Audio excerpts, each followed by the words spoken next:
So I want to run through a couple of scenarios on how you can migrate from your existing capacity tier extents in Azure Blob into Veeam Vault v2.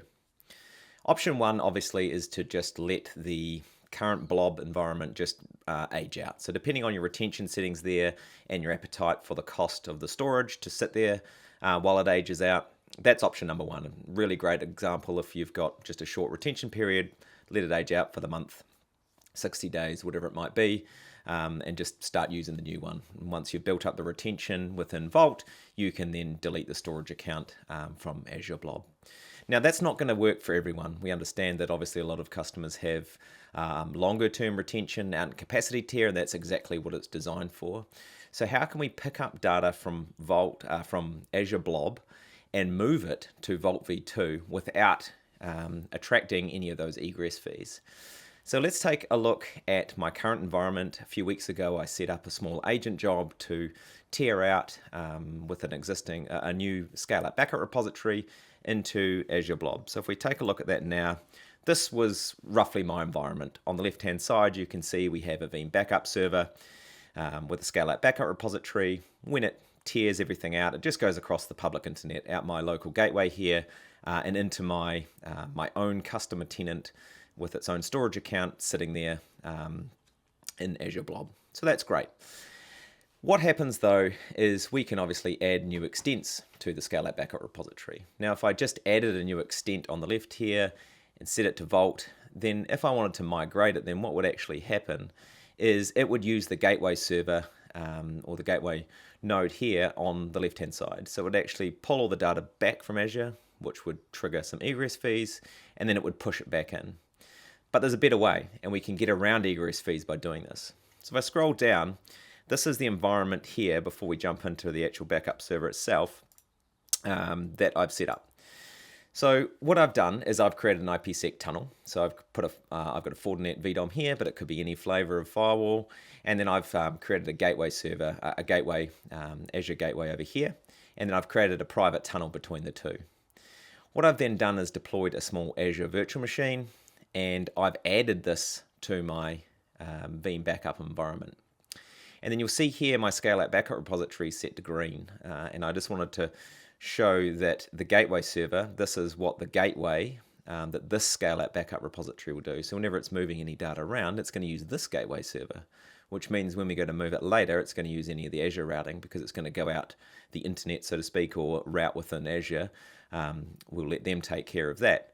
But point being, when this orange line happens here, when it routes data into the Vault, when we basically evacuate the old blob extent, it's going to move data across into Vault using this link here, rather than having to drag it back on premise and then push it all the way back to Vault. So let's take a look at the backup server. So you can see here I've added my new Vault. This was my existing SOBR blob storage tier, which is in maintenance mode at the moment. And if I look under my Microsoft Windows side of things, you can see that here's my backup server that I've always had. And then here's this private virtual machine that I created in Azure itself to use as that gateway server. So then under backup repositories, the important piece to note here is you'll notice the host is set to gateway. And to get to that, you effectively, under connection mode, it will default to direct. But what you can do is you can say, hey, I want you to route through this gateway server. In this case, I've selected that, that private machine that I'd created in Azure to route all that traffic. Then on our scale-out backup repository side of things, I added my new blob extent here, well, my new Vault extent, and selected basically maintenance mode and then evacuate backups. Under our history here, you'll see that this was done yesterday, almost 24 hours ago, in fact, just over 24 hours ago, and it moved data across, which is great. It moved all the files across to that new Vault, moved a few hundred gigs. And if I look under capacity tier now, you'll notice my agents to Vault job now is backed by that Vault v2 storage repository managed by Veeam Data Cloud. So now any restorations from that capacity tier, any data we pull back, will actually pull back from Vault, and not from our capacity tier in Azure Blob. So at this point, I can actually remove that Azure Blob storage account and delete it. So then if I flick back to the environment now, that was during. So once the migration is completed, I can then revert my environment back. I can set that scale up backup repository to go direct just over the internet. I can remove all those IPsec tunnels. I can delete the storage account. I can delete all that infrastructure that was really just temporary. And now we're going to go directly into Veeam Data Cloud Vault v2 for our capacity tier going forward. And if we take a look at kind of to prove a point here, if we log into this firewall, and I go to my IPsec tunnel, you can see this has been up for about 2 weeks and it's done almost no data. It's kind of pushed a little bit of data out.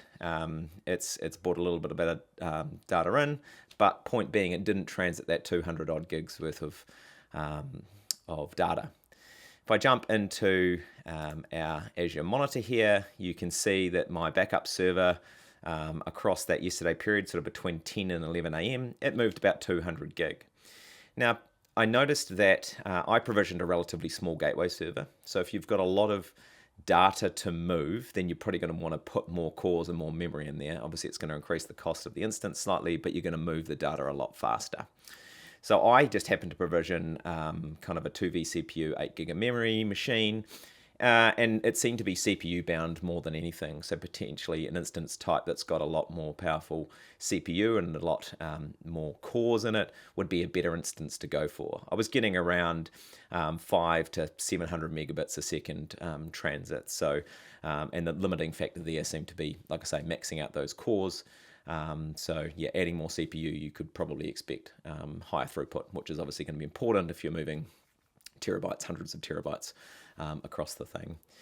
And then what I've done is I've waited a full day because I wanted to make sure that all the costs had come through from the Azure Cost Monitor. And if I jump to Azure Cost Monitor here, you can see this was the day that I moved it, December 17th. So obviously I had my storage account there at $1.34. VPN gateway, that's a fixed cost per month, so that's just going to be relatively consistent across the days. That virtual machine cost me, a couple of dollars, and then the virtual network side of things, it's the public IPs and things that are on the gateways and other bits and pieces. But an important thing to note is bandwidth was $0. So nowhere in here can we see any bandwidth cost. And then now that I'm all complete, I can delete this infrastructure. I've just left it running. But now I can delete all this, and these costs will be relatively nominal. In fact, none if you've got nothing else in your environment, because I can now delete that storage account that's been running kind of since the 3rd of December. So that's a really easy way that we can migrate data through. Obviously, there's a little bit of setup up front. A lot of it could be orchestrated. But by setting up that private connectivity in the same availability zone, that's the important piece. Because if we look at the pricing here under the Azure side of things, data transfer within the same availability zone is free. Otherwise, you kind of need to take into account the first 100 gigs free, and then depending on where you're moving it around. So it can get quite costly. So by setting up a little bit of infrastructure up front, having it all route through there, you can migrate your existing Azure Blob capacity tiers within the same availability zone into Veeam Data Cloud Vault v2 Egress-Free, which is fantastic news for everyone who wants to start leveraging Vault v2.